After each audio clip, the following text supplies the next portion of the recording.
I am Kristin. I have been a consultant with Algorithm for a little over 10 years now. My time goes fast. And Mimi mentioned we're from all over. So I currently am living in Colorado. So those of you that know me or have worked with me, I always like to say, finish the sentence, wouldn't it be nice if? What's that wish list you're looking for? And as Angel mentioned about the enhancements, we get major enhancements and minor enhancements. Sometimes these minor enhancements can make a really big difference in some of your processes and how you're using the system. So a couple things I'm going to share today really have to do with a couple of those minor enhancements, but in my mind, they feel kind of big. So one of them is the due date handling of production orders. And the other one is some of our improved traceability and supply and demand. So let's look at the due date first of all. So humor me for just a moment before we dive too much into that. I just want to review or talk about for those of you that are new, how Acumatica handles some dates on production orders. When we create production orders, if we do it from MRP, it gives us a backwards scheduling, or we can do forward scheduling, where it's going to give us a start date and an end date. So where does that come from? Well, when we create our bill of materials, we're going to give a run time and run units, or if we're using machine capacity and machine time and machine units. So in this particular example, I have a quantity to produce of 25 units. It takes me 1 hour per unit to make it. So that's 25 hours.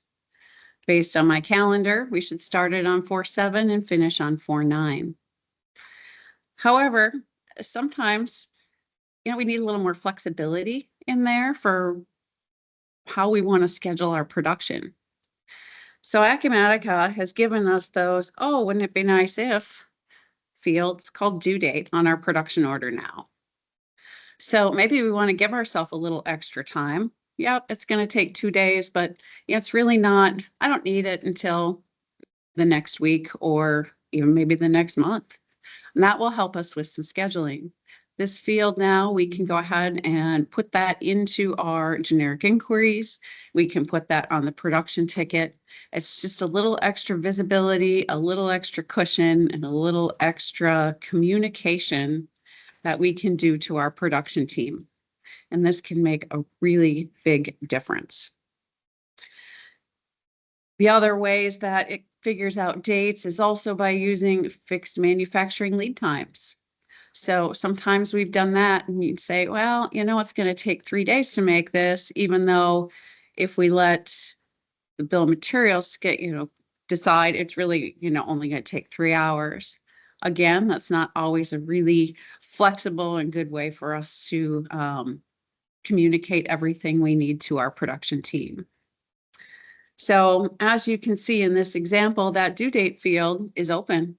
We can go ahead and change that, modify it. But this is only open in the event that we are creating a production order that isn't tied to something else. So if there are dependencies, it's going to lock it down a little bit more, as it should. So what do I mean by dependencies? Dependencies are going to mean it's tied to a sales order. Maybe we are making to order, or it's tied to a subassembly. We're creating dependent orders for that. So let's take a look at how that works. If I look at this sales order, I have created a sales order with a requested on date of 4/18. And I have tied that to that production order here as a make to order item. So when I create that production order, I am now getting this due date of 4/18, and it is not an editable field. So we need that to be done on 4/18 in order to make that ship date for that customer. On our production order, our references tab will show us that dependency here in the SO references. And on our events tab, that's also going to show us that that order has been created from that production order. So that's a really nice traceability. But maybe the customer calls and says, well, I really don't need that until April 25th. So we want to go ahead and reschedule that date on the sales order. And when I go ahead and save that, I'm going to refresh that screen here so it shows up. That has gone ahead and rescheduled that due date to match that sales order due date.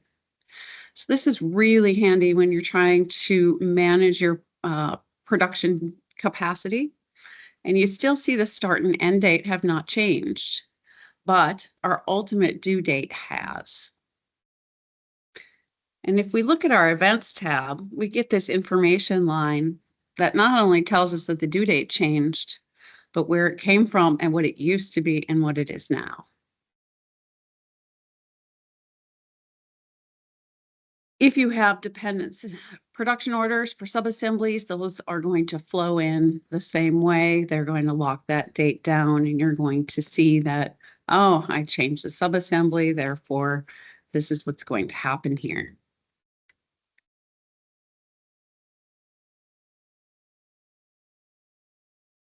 So on to my other favorite topic, which is this demand and supply traceability. I think this is just a really great improvement to inventory planning. For those of you that are new to using MRP/inventory planning, what's the difference? We kind of use those terms interchangeably. But just for the sake of this, I'm just going to call it inventory planning. So one of the things with inventory planning, though, when we're starting to learn to use it, as we're getting used to it, it's like, how do I know that this shortage it's telling me I need to purchase or make, where's that coming from? What's driving that? How can I trace that back to make sure that my settings are right and that I really feel really comfortable with what it's telling me I need to do? So they have really added some nice things in here. So if we come over to our inventory planning display, I'm just going to filter on one particular item here. We're going to see a new field here called generated supply document. This is really great because it's giving us some more visibility. A lot of times I'm always talking about, hey, let's look at what that related parent document is. Those related fields are really going to drive into where that demand is coming from. But this generated supply document, as you can see, it's not a link, so it's not clickable to go anywhere, but it is a reference field that's going to help you make sense of this. They've created a new numbering sequence for planned purchase orders.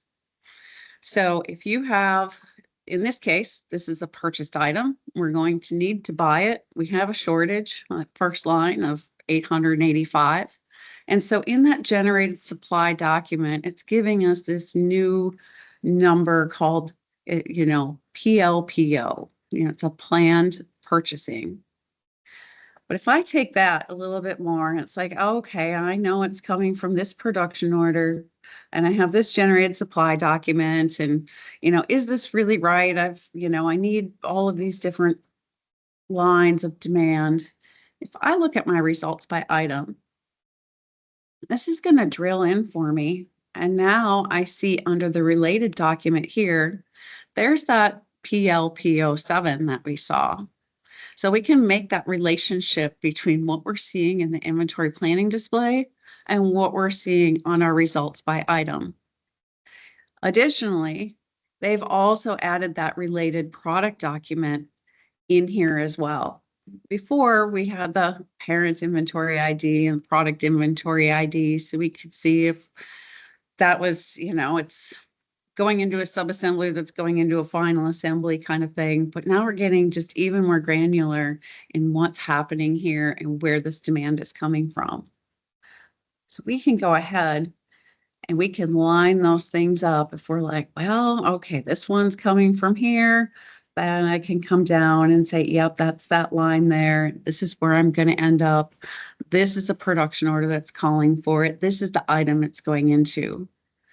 So I think this is just really great transparency and visibility into what's going into our production and where this is coming from.